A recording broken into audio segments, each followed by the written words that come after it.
5, le verset 23. Examinez toutes choses. Retenez ce qui est bon ou ce qui est bien et évitez le mal.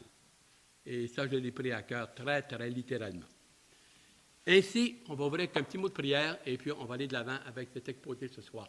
Et n'oubliez pas, vous allez parler fort, puis un peu vers l'appareil pour que ça rentre bien, pour que vous puissiez peut-être vous écouter de nouveau sur Internet.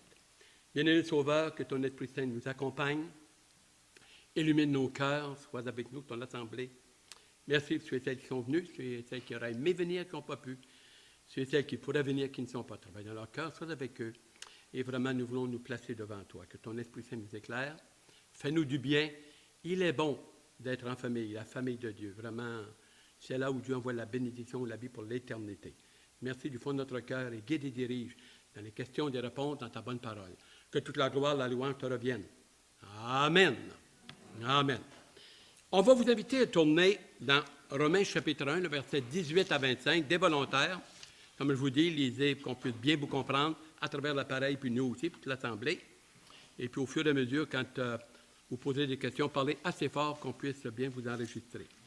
Romains chapitre 1, le verset 18 à 25.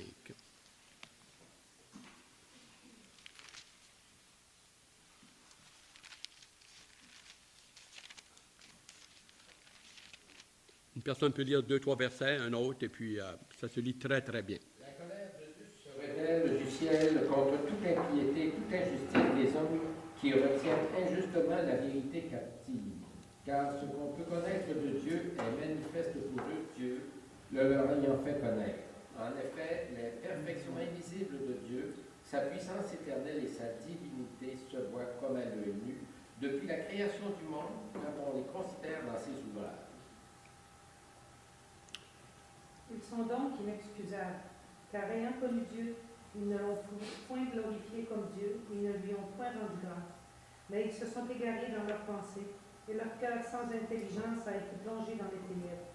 Se vantant d'être sages, ils sont devenus fous, et ils ont changé la gloire du Dieu incorruptible en image représentant l'homme corruptible, des oiseaux, des quadrupèdes et des reptiles. C'est pourquoi Dieu les a livrés à l'impureté selon les convoitises de leur cœur, en sorte qu'ils déshonorent eux-mêmes leur propre corps. Ceux qui ont changé la vérité de Dieu en mensonge et qui ont adoré et servi la créature au lieu du Créateur, qui est béni éternellement. Amen, qu'il en soit ainsi. Ça va être un peu différent ce soir pour les autres semaines qui viennent, mais c'est tranquillement on commence à mettre à table. On va vous faire parler. C'est facile, les questions, vous les savez tous, mais quand même, pour nous rafraîchir et puis, des fois, corriger quelques petites choses. Parce que j'en ai aussi qui ne sont pas sur la feuille et on devrait avoir du bon temps ensemble, dans la bonne parole et dans la vérité. Première question, disons, la condamnation de l'homme, si on peut dire condamnation ou le jugement, ou c'est ça comme vous voulez, là, dans Genèse chapitre 3. Le point 1, dans le jardin de Genèse 3, 2 questions. Qu'est-ce que Adam et Ève ont perdu? On parle d'une chute. Une chute, disons, qu'est-ce qu'ils ont perdu? Qu'est-ce que, on peut dire, Adam et Ève ont perdu dans Genèse chapitre 3? Vous pouvez tourner, vous le connaissez, donc surtout là, les 6 premiers versets, là, disons, après ça, ben, ça a dégradé. Et ben, en tout cas, vous connaissez tout le chapitre. Vous pouvez le regarder si ça vous manquait d'informations. Alors, dites-moi, qu'est-ce qu'ils ont perdu? Ils ont perdu leur innocence. Leur innocence, ça veut dire quoi? Leur état d'innocence?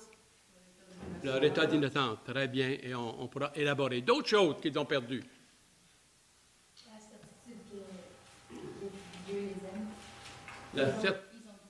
La certitude que Dieu les aime.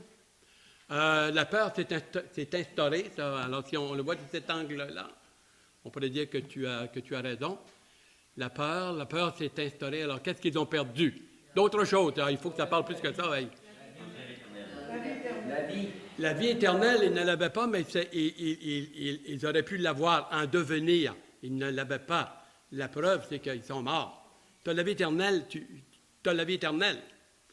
Ils n'ont pas perdu la vie éternelle, mais la possibilité de de vivre éternellement, éventuellement. D'autres choses qu'ils ont perdues. Pardon? Ils ont perdu leur liberté. Pas certain, hein? Pas certain, hein?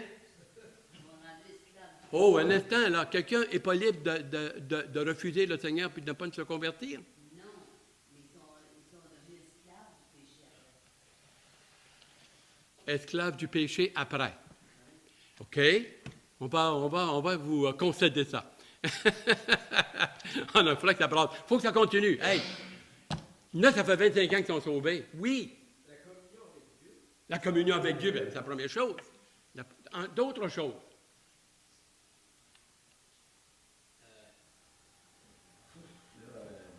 Ils ont été chassés du paradis. Ils ont perdu le jardin.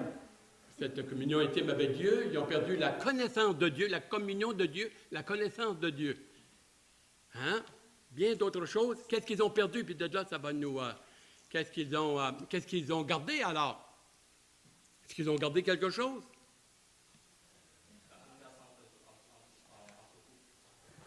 À propos, là, disons, de ce péché-là, puis de ce qui est arrivé, dans Genèse chapitre 3, globalement, et à travers l'humanité, si on peut dire, si tel est le cas, qu'est-ce qu'ils ont gardé?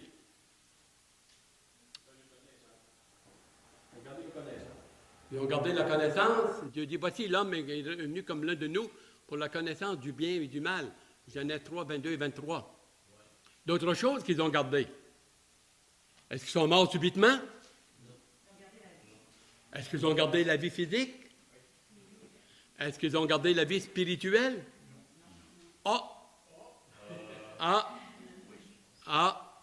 C'est assez intéressant. D'autres choses qu'ils ont gardées, ils sont devenus maboules, ils ont continué à être intelligents. Est-ce qu'ils ont perdu la parole? Non. Ils ont perdu cet endroit-là. Est-ce qu'ils ont perdu leurs facultés?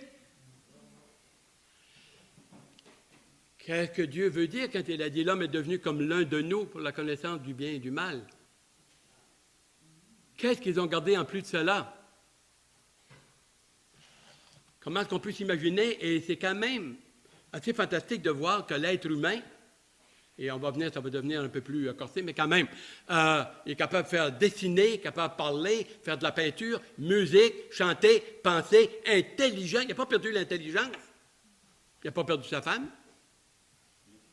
Elle a dit dans Genèse 4, le verset 1 et 2, « J'ai enfanté le Seigneur, j'ai enfanté un homme. » Il y a des versions qui disent « J'ai enfanté l'homme », pensant que c'était la promesse que Dieu lui avait donnée. Dans Genèse 3, 15. Ils n'ont pas perdu leur libre arbitre. Là, ils n'ont pas perdu leur libre arbitre. Ils l'ont encore d'ailleurs. Pourquoi penser qu'on fait un appel et on dit « Acceptez le Seigneur » ? Ils ont gagné quelque chose, en tout cas. Qu'est-ce que ça veut dire, ça? Qu'est-ce que ça veut dire? On va venir un petit peu, je vais descendre, on va regarder cela, ça va être très intéressant. Ça veut dire qu'il ne l'avait pas avant?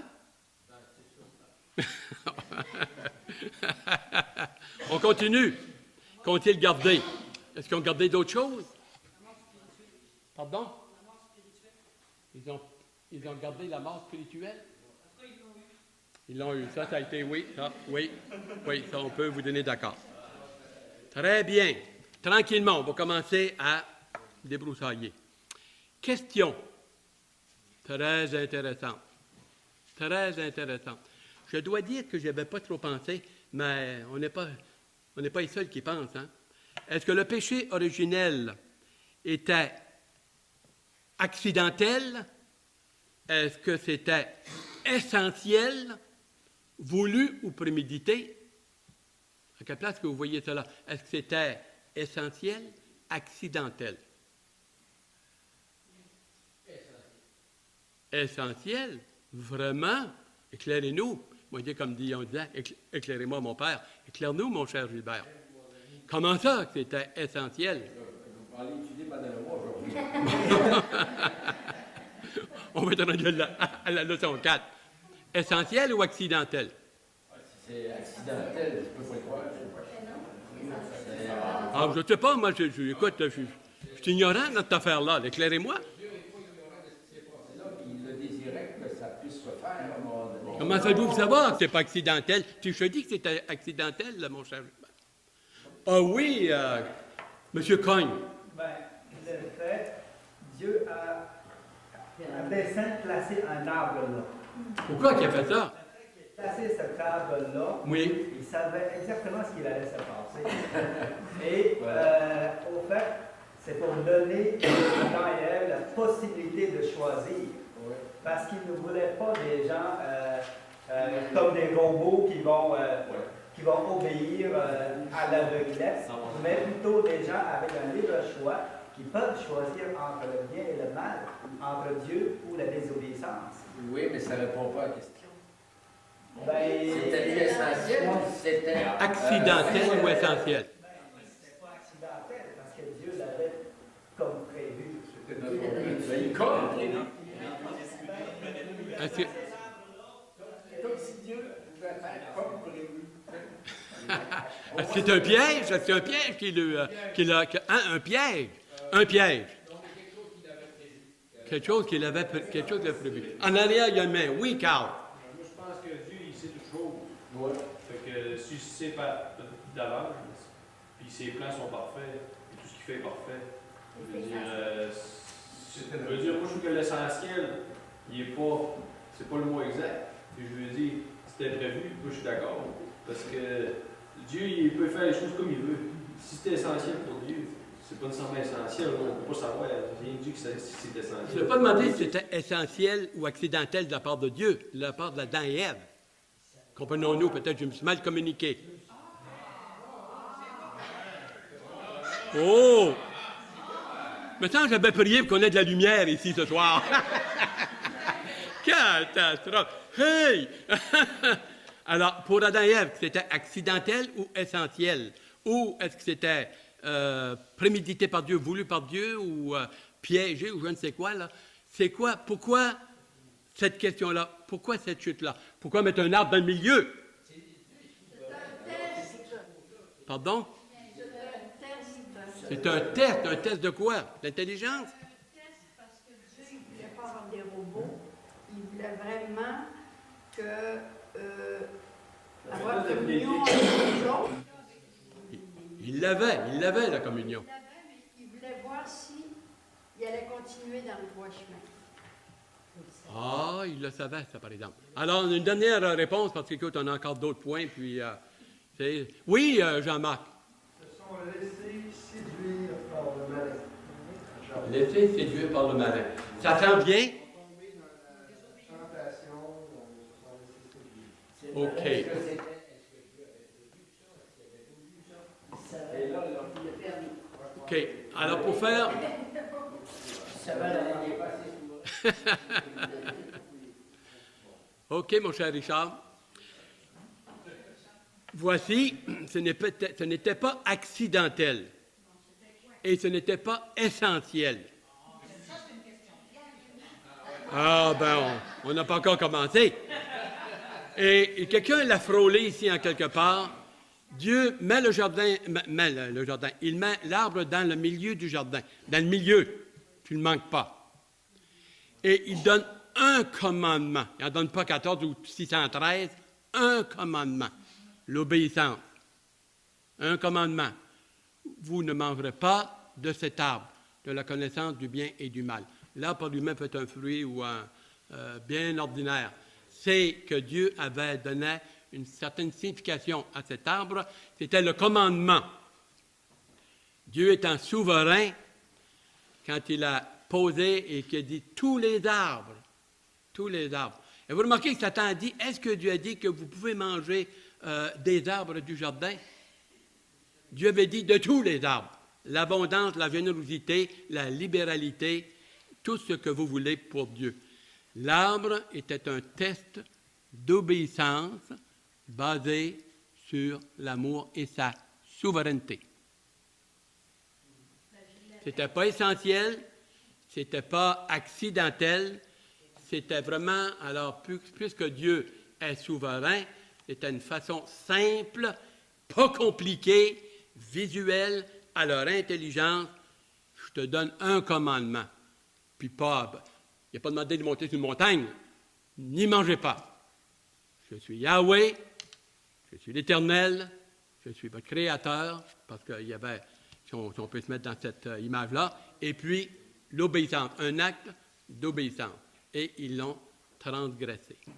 Qu'est-ce qui serait arrivé s'ils avaient obéi et continué à obéir par la foi, par l'amour, on peut dire, c'est un acte de foi, par amour et par continuer? Qu'est-ce qui serait arrivé?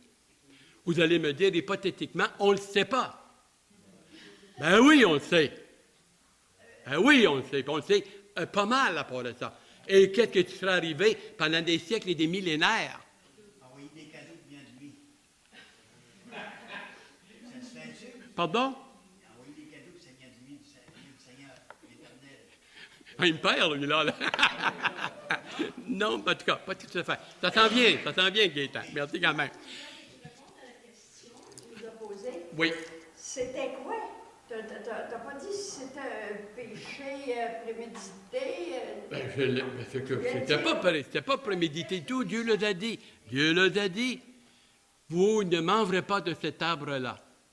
Si vous y mangez, ça c'est verset 2, 17, chapitre Genèse 2, 17 et 18. Si vous en mangez, vous allez mourir. Vous allez mourir. Alors, il a demandé un acte d'obéissance. D'obéissance. Parce que Dieu est souverain et comme créature, on doit lui obéir. C'était Dieu c'est toute chose. Mais nous avons dit dans une définition de Dieu, Dieu ne change pas, mais il n'est pas immobile. Hein? Sinon, Dieu ne ferait rien, il sait tout. Il ne ferait rien, il sait tout. Bon. On va continuer au fur et à mesure, ce n'était pas essentiel, ce n'était pas obligé, il était libre par le fait qu'ils ont désobéi. Ce n'était pas nécessaire, il y avait l'abondance, il y avait tout ce qu'ils voulaient, tout était bien, c'était merveilleux. Bon. Ensuite. J'aimerais juste ajouter. Oui, vas-y. Pour compléter ça. Un peu plus fort. Oui, Dieu l'avait prévu dans sa préscience, tout ça, mais moi je pense que ce n'est pas lui qui a provoqué cette désobéissance, ce n'est pas lui qui les a tentés, comme on pourrait dire, pour qu'ils désobéissent, ainsi de suite. Ce n'est pas lui qui a provoqué cette désobéissance. Tu as absolument raison, on n'a jamais dit ça. Donc, c'est prévu qu'ils aient le choix, mais c'est eux qui ont le choix. Il le savait, mais il ne l'a pas provoqué. C'était tout simplement, honnêtement, dans sa sainteté, une marque pour qu'il reconnaisse qu'il est souverain. C'est lui le créateur. Ils avaient dit dominer sur les poissons et tout cela, mais Dieu avait délégué. Prenons note de cela. Délégué. OK. Troisième question. Définition du bien. C'est quoi le bien pour vous? Bibliquement, on va parler. Ça peut être humainement, mais en tout cas, on va parler bibliquement. Le bien et le mal. Commençons par le bien. Parce qu'on verra un peu plus tard la connaissance du bien et du mal, si on a le temps. C'est quoi pour vous le bien? Bibliquement, votre description du bien. L'obéissance à Dieu. L'obéissance à Dieu. C'est certainement définir le mot lui-même. Définir. Tant qu'on n'a pas défini quelque chose, on n'a pas dit grand-chose. Parce que moi, ici, là, si j'ai dit que j'ai une boule, tant que je n'ai pas défini, là, en quelle sorte de métal, quelle grosseur, quand je n'ai pas défini quelque chose, je n'ai pas dit grand-chose. Le bien, c'est positif, ça apporte des fruits, c'est quelque chose qui est bien, c'est vivant, quelque chose qui est bien défini, quelque chose qui est bien. Dieu t'amène la vie, Dieu te... Être conforme à la justice de Dieu. Pardon? Être conforme à la justice de Dieu. Est-ce que... Être conforme à la justice de Dieu. Être conforme. Ah, très intéressant. C'est qui détermine ce qui est bien et ce qui est mal, alors? Commençons par ça. Puis ensuite, on aura une réponse à ma question, ou les questions qui sont là. Oui, Carl. Moi, je pense que le bien, c'est l'inverse du mal. C'est comme la noirceur, ça n'existe pas. Autant que le mal, ça n'existerait pas s'il n'y avait jamais péché. Comme la noirceur, c'est l'absence de lumière. Ouais. Puis le mal, c'est l'absence de bien. Fait que, faut savoir c'est quoi qui est bien, pour ça, c'est quoi qui est mal. Ben, vous le donnez très, très vite, très succincte. Tout ce qui est conforme et en accord avec les attributs de Dieu. C'est Dieu qui détermine ce qui est bien, c'est Dieu qui détermine ce qui est mal. Et tout ce qui est en opposition à la volonté de Dieu révélée par la nature, par la conscience, par les Écritures, par le Seigneur, par le Saint-Esprit. Tout ce qui entre en conflit avec cela, bibliquement, c'est mal. Dieu a dit, voici, l'homme est devenu comme l'un de nous pour la connaissance du bien et du mal, déjà dans le jardin par le fait qu'il l'a chassé. Le bien se définit à la lumière de Dieu, de sa sainteté, de ses commandements, de sa nature, ses attributs. Le mal, c'est faire tout ce qui est opposé. On a dit que le péché, c'est la volonté de l'homme opposée à la volonté de Dieu révélée.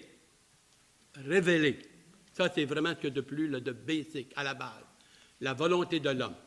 C'est l'être humain qui, alors, fonctionne et qui détermine le péché, ce qui est bien, ce qui est mal, ce qui est correct, ce qui n'est pas correct, un peu comme nous avions samedi matin. C'était très, très bien défini. J'ai beaucoup aimé, moi, François, le féliciter. Surtout la deuxième partie, c'était le fun, c'est tout ça. Mais à la fin, c'était très bien défini. C'est ça. C'est quand je décide, quand moi, l'être humain décide, telle affaire, c'est bon, c'est pas bon, j'aime ça, c'est biblique, c'est pas biblique, ça rend que c'est trouble, l'enfer, le ciel, ça n'existe pas. Vous savez, un peu comme samedi matin, ça, c'est mal, c'est le péché. Ce que Adam et Ève, Dieu s'attendait d'eux, c'est que ce soit que cultiver quoi que ce soit, ça devait être fait pour la gloire de Dieu. Une bouche pour le glorifier, des yeux pour voir sa magnificence, des mains pour cultiver la terre et lui rendre grâce, et puis parler, entendre la voix de Dieu qui se promenait dans le jardin. Communion avec Dieu. Et c'est ce que le Seigneur commence à faire après qu'on est né de nouveau. Définition du bien, définition du mal, et c'est pour ça qu'on a la parole de Dieu. Et maintenant, éventuellement, alors avec Israël, il a pris dans Genèse 12, verset 2, puis même au chapitre 11, avec Abraham, et il l'a pris par la main, puis a commencé à développer, et avec le temps, Dieu a donné des lois très, très précises, très précises. Dans Romains, il a dit, Romains 5, 12, qu'à partir de la loi, les gens ont désobéi en transgressant la loi de Dieu, la volonté de Dieu. Mais même avant ça, ils ont péché même sans la loi de Dieu. Ils l'avaient, mais non écrite. Elle se trouvait où alors? Right on, c'est ça, dans la conscience. Dans la conscience. Également, l'être humain n'a pas perdu son intelligence. Du tout. Il n'a pas perdu son intelligence. Il a gardé bien des choses, hein? Bien des choses. Il a perdu le principal. Si tu perds la vie éternelle et que tu te ramasses avec la mort, bien, m'a dire une affaire, finalement, tu es pas mal perdant. Hein? Mais quand même, là, soyons là, bibliquement. Ensuite, la définition du péché. Romains 3, 23 nous dit quoi? Un volontaire pour le citer. Car tous ont péché et sont privés de la gloire de Dieu. Deuxième question, plate puis simple. Qu'est-ce qu'il veut dire par « ont perdu la gloire de Dieu » ? Ça veut dire quoi, ça? Pardon? Si on n'est pas né nouveau, on ne peut pas avoir conscience, avoir communion avec Dieu. Ils ont tous son péché, ils sont privés de la gloire de Dieu. Qu'est-ce que ça peut bien vouloir dire? Perdu la gloire de Dieu. Ils ont été privés de la gloire de Dieu. Y a-t-il quelqu'un qui a été privé de la gloire de Dieu? Y a-t-il quelqu'un qui a été privé de la gloire de Dieu? Oui, il y a quelqu'un. Il faut remonter jusqu'où? Où? Adam et Ève. Est-ce qu'ils ont perdu la gloire de Dieu? Ils étaient en communion avec Dieu. Quand Moïse était sur la montagne en présence de Dieu, il revenait, il resplendissait de la gloire de Dieu. 2 Corinthiens, chapitre 3, verset 18, prenez des notes. Il est dit, lorsque nous sommes dans la présence du Seigneur et que vraiment nous sommes consacrés dans l'obéissance, nous sommes transformés d'image en image à la gloire de Dieu, à la gloire du Seigneur. 2 Corinthiens 3, 18. Bien des passages. Quand on n'est plus, alors, tant maintenant, à partir de là, immédiatement, avant même de sentencer l'homme, Dieu lui a fait une promesse de salut. Genèse chapitre 3, le verset 15. La semence de la femme ou la progéniture ou de la femme écrasera la tête du serpent. Il le blessera au talon à la croix, mais lui, il t'écrasera la tête. Ça, c'est vraiment là, la mort. Là. Vous avez cela dans Jean 8, le verset 32, ceux qui prennent des notes, verset 32, où le Seigneur à la croix, ça a été la foi, ça a été Satan l'a amené à la croix, il l'a blessé au talon, mais ça a été sa condamnation à Satan. C'est là que Satan, là, ça a été la défaite totale pour Satan. Car le salaire du péché, c'est la mort, mais le don gratuit de Dieu, c'est la vie éternelle en Jésus-Christ, notre deuxième Adam. Ils ont perdu la communion avec Dieu, ils ont perdu la gloire de Dieu, le privilège d'entendre la voix de Dieu, de lui parler et être au diapason avec Dieu, dans sa gloire. Il venait dans le jardin le soir. Définition. Ensuite, il y a bien les passages, on peut vous en donner une coupe, par exemple. Là. On vous donnait dans Romains 10, 12, quelqu'un veut le lire. Et puis, il faudra qu'on avance, parce que j'ai quand même une série de versets qu'on va vous faire lire. Oui, Romains 10, 12. Romains 10, 12. En effet, entre le juif et le grec, puisqu'ils ont tous un même Seigneur, qui est riche pour tous ceux qui l'aiment. Merci. Alors, maintenant, nous pouvons, quand on est né de nouveau, il y a tout un miracle qui s'est passé de lumière, de discernement, et l'Esprit de Dieu maintenant vient habiter en nous. Dans Jean 1, le verset 14, il est dit, et le Logos est venu, il a habité parmi nous, pleine de grâce et de vérité. Et nous avons contemplé la gloire de Dieu comme une gloire venant de Dieu, du Fils de l'homme, du Fils de Dieu, c'est-à-dire. Jean 1, verset 14. On va continuer, puis tranquillement. Qu'est-ce que la mort, alors? Qu'est-ce que la mort? Spirituelle. Facile, ça. C'est quoi la mort spirituelle? Définition courte, mais right on. C'est quoi la mort spirituelle? Pardon? Parfait. Séparation d'avec Dieu, c'est la mort. L'être humain avait un potentiel s'il avait continué Adam et Ève, et puis avec une progéniture, puis dans l'obéissance, alors Dieu se serait donné une famille, si on peut dire une grande famille humaine, qui aurait pu entrer avec le temps dans la vie éternelle et ne pas mourir physiquement. Le corps aurait eu le potentiel de ne pas mourir physiquement. Comment fait-on pour le savoir? Très facile. Il me donne un corps qui ne mourra plus. Qu'est-ce qui serait arrivé si Adam et Ève avaient continué la même chose que nous lorsque sont convertis en Jésus-Christ maintenant? On le sait finalement. On le sait finalement. Notre frère a parlé du deuxième Adam, 1 Corinthiens chapitre 15. On connaît le passage. Et bien d'autres passages. Alors, ce que nous voyons, c'est que Dieu a recommencé. Il n'a pas été vaincu puis battu, là, comme on dit. Là. C'est une parenthèse, et puis il y a tout un plan du salut, tout cet aspect-là. La mort spirituelle, c'est la séparation de la communion avec Dieu. Tu prends un fil, tu le branches, et puis si ta lampe, tu tournes pas un switch ou l'électricité est là et tout, mais ta lampe, elle n'allume pas. À partir de là, l'humanité était séparée de Dieu, mais il a continué à vivre physiquement. Petite question, très simple. Comment ça qu'ils ne sont pas morts tout de suite puis ont vécu jusqu'à des 900 ans? 900 ans! C'est quoi? Comment ça se fait qu'on ne vit pas jusqu'à 900 ans? Aujourd'hui, 120 ans, 115, 116, là, c'est dans un lit, mon ami, vous dire une affaire, c'est parti vers la gloire. Pourquoi qu'on ne vit pas 900 ans? La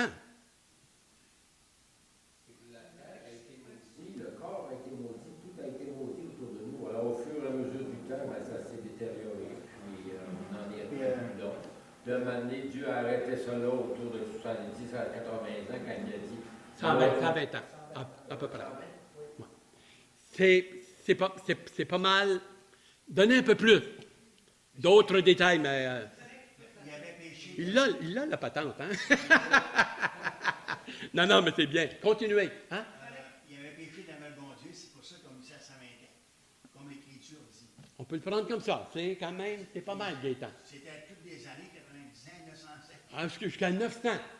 Mais tu es là, 969 ans, c'est des années, ça.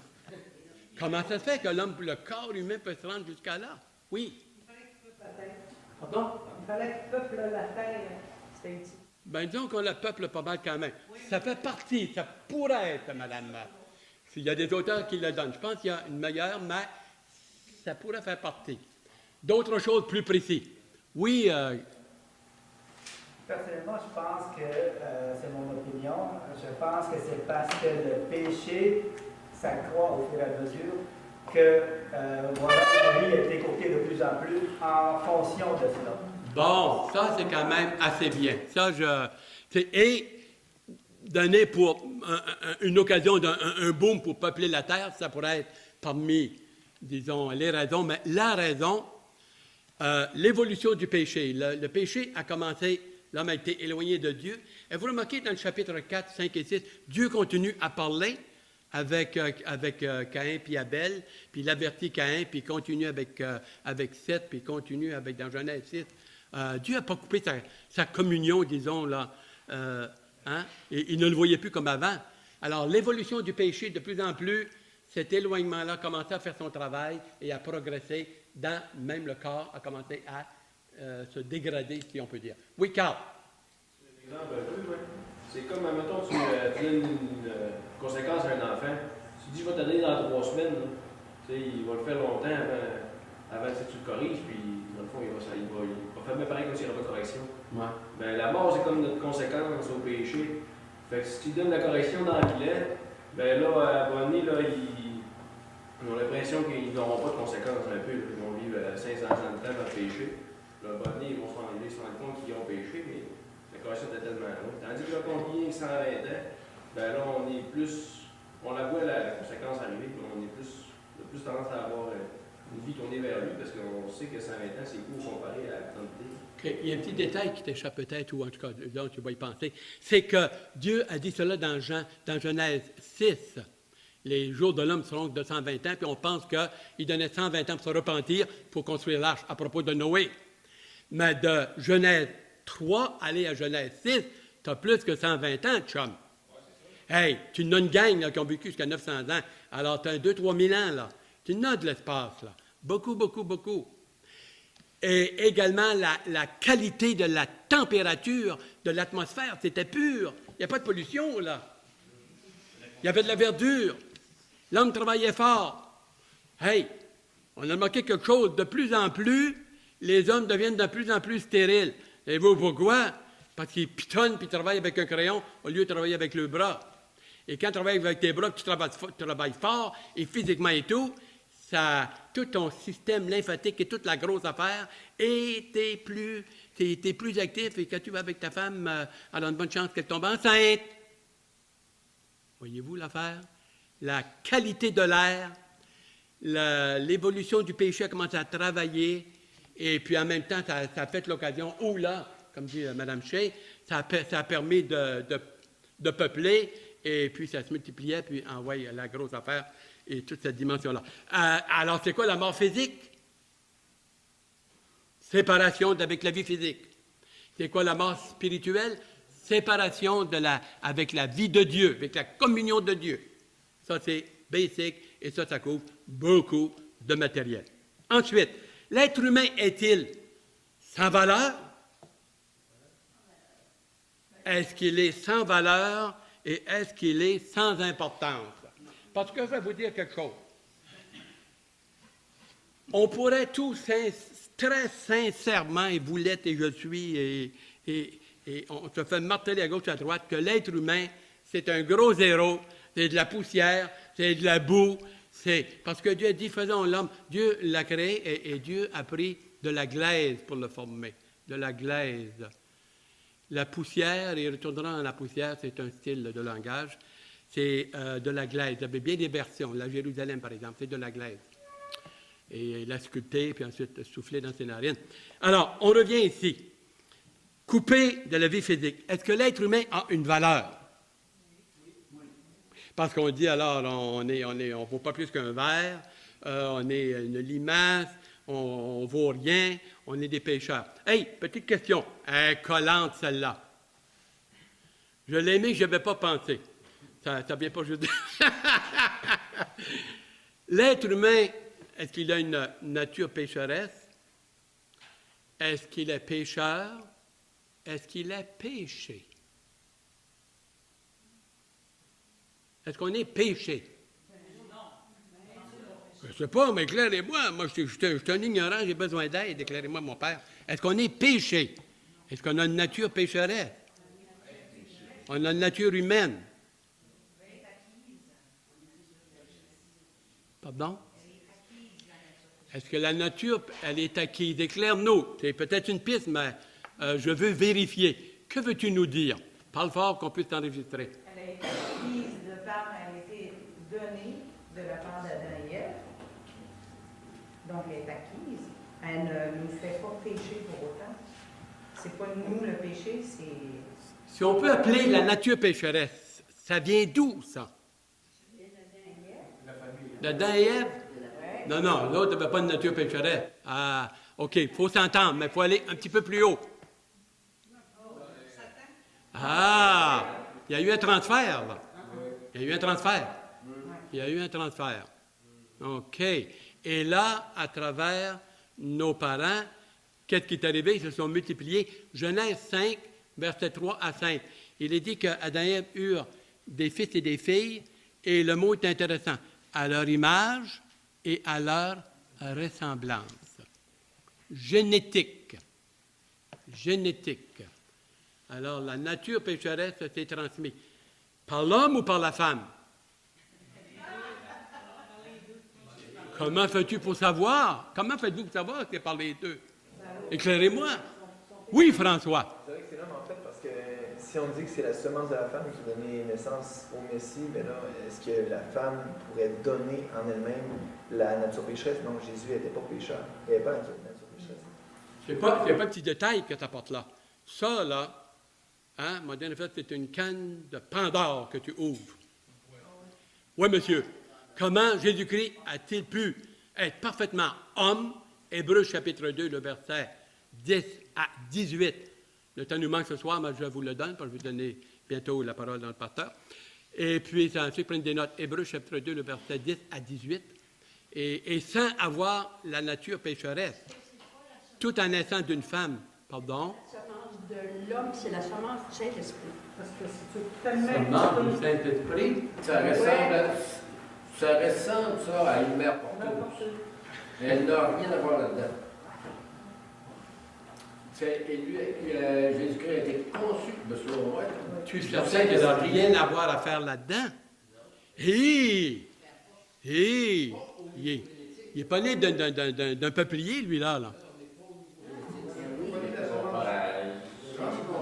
La génétique de Christ a été faite dans la femme par Dieu, par le Saint-Esprit. Ben oui. Mais la règle génétique ne s'applique pas. Ah, ça, vous êtes trop calé pour moi, là. Vous me dépassez. OK. Alors, pour avancer, là, on fait juste commencer, hein. Dans les semaines à venir, là, on va creuser davantage. Écoutez bien. Sans importance. Genèse 1, 27. Genèse 27 et 28. Qu'est-ce que Dieu dit? On pourra accélérer. Faisons l'homme à notre image, à notre semblance, il les fit hommes et femmes, mâles et femelles, et il les créa à son image. Ça a de la valeur, ça. Elle a bien de la valeur. OK? Ensuite, Genèse 9, le verset 6. Dieu instaure une forme de gouvernement temporaire. Il dit l'homme, celui qui enlève la vie de l'homme, par l'homme, sa vie sera enlevée. Son sang coulera. Puis dans Lévitique 17, la Bible dit que l'âme et la vie de l'être humain, son âme, si on peut dire, l'énergie est vraiment, se trouve dans le sang. C'est le véhicule. Et parce que l'homme est à l'image de Dieu, Dieu dit, celui qui va prendre la vie de l'homme, il perd le droit à sa propre vie. Et d'un juge, ça prend 2 témoins au moins, ça prend des preuves, c'est sérieux, ça. C'est sérieux. Aime ton prochain comme toi-même, ça veut dire quoi? Me l'ai posé, la question. Ça veut dire, fais pas un autre que tu voudrais qu'on te fasse, et fais un autre que tu aimerais qu'on te fasse. Matthieu, chapitre 7, le verset 12. Bon, OK. L'homme avait une valeur pour Dieu. Troisièmement, on tourne. Si vous voulez tourner avec moi. Proverbe chapitre 8, 5 à 10. Très intéressant, ça. Très intéressant. Proverbe chapitre 8, versets 5 à 10. Des volontaires. Parce que d'ici, hein? Proverbe 8, versets 5 à 10. J'ai marqué psaume ici. Ah! Dis-moi pas que j'ai une nature pécheresse puis j'ai fait une erreur. Fly bin. Pourtant, je l'ai. Hein? Il faut qu'il y ait un verset que je ne vérifie pas, que je me fie à un peu de mémoire. Puis fly bin, c'est celui-là qui me manque. Il me donne des coups de pied. OK, alors c'est. Je vous ai dit psaume? Lequel des deux? Alors, écoute, peux-tu commencer à le lire pour nous? C'est le psaume. C'est-tu ça? C'est ça, psaume 8. Psaume 8, le verset 5 à 10. Alors, c'est moi qui m'étais trompé dans ma référence. Peux-tu continuer, s'il te plaît? Psaume 8, verset 5, pour commencer.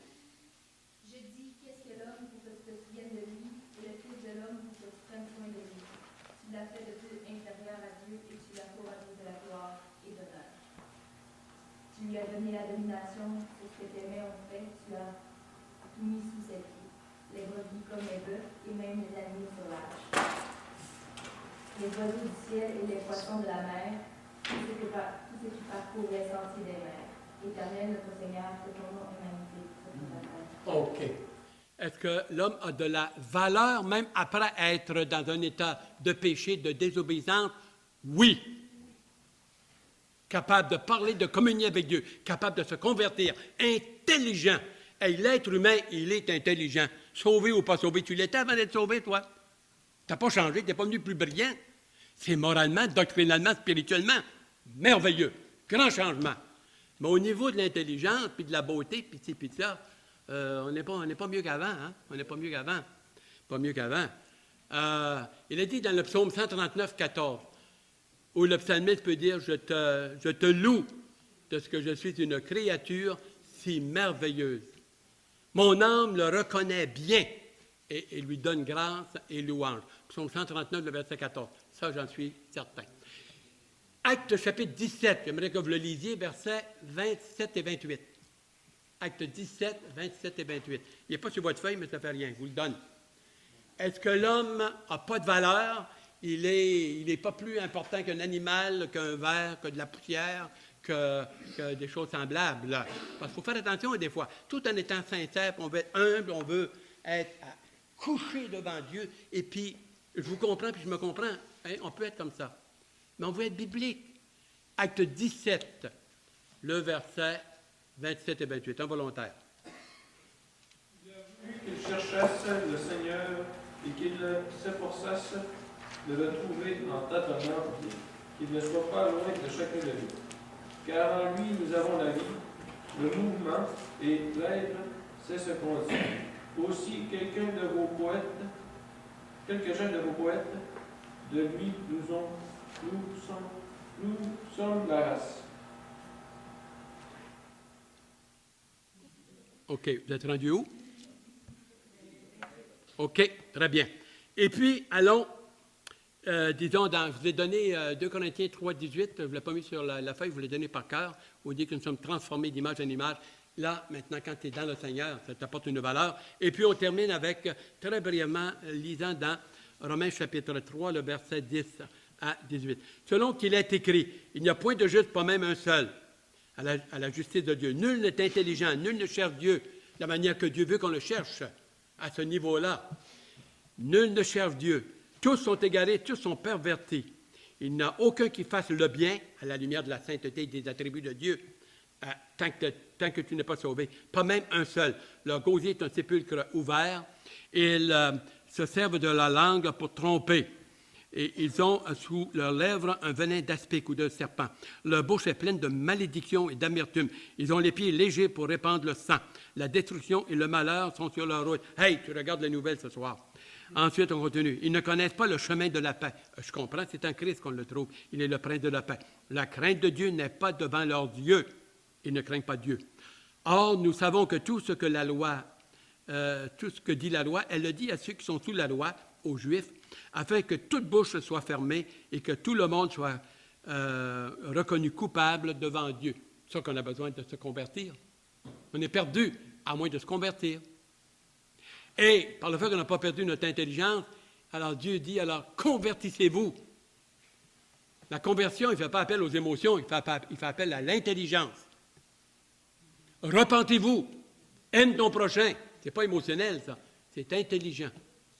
C'est l'intelligence. Paul dit, je prie en langue et tout ça, mais je prie avec mon intelligence. 1 Corinthiens, chapitre 14. On continue puis on termine. Afin que toute bouche soit fermée et que tout le monde soit reconnu coupable devant Dieu. Car personne ne sera justifié devant lui par les œuvres. Personne. Personne. Par les œuvres de la loi, puisque c'est par la loi que vient la connaissance du péché. La loi était parfaite, mais je pense que je suis imparfait, et les exigences de la loi étaient tellement exigeantes qui exprimaient un peu la sainteté, la magnificence, la quintessence de Dieu dans sa plénitude, que ce qui est bon me condamne, parce que je ne suis pas capable d'accomplir ce qui est bon, devient une condamnation, et pourtant en soi, Dieu était vraiment sincère, mais pour montrer que, alors, on a besoin d'être sauvé, on ne peut pas par les œuvres, ni la loi juive ou quoi que ce soit. Il faut se convertir. Il faut se repentir. Repentez-vous et convertissez-vous, afin que des temps de rafraîchissement viennent de la part de Dieu. Actes chapitre 3, le verset 19 et le verset 20. Pas fantastique, ça? On commence. Le plus dur s'en vient, mais disons, ça va être intéressant, puis on va vous faire parler. Ah, ça va être merveilleux. Vous apporterez un petit cartable et puis une feuille afin de prendre des notes. Et le peuple de Dieu répondirent. Amen. Merci Seigneur.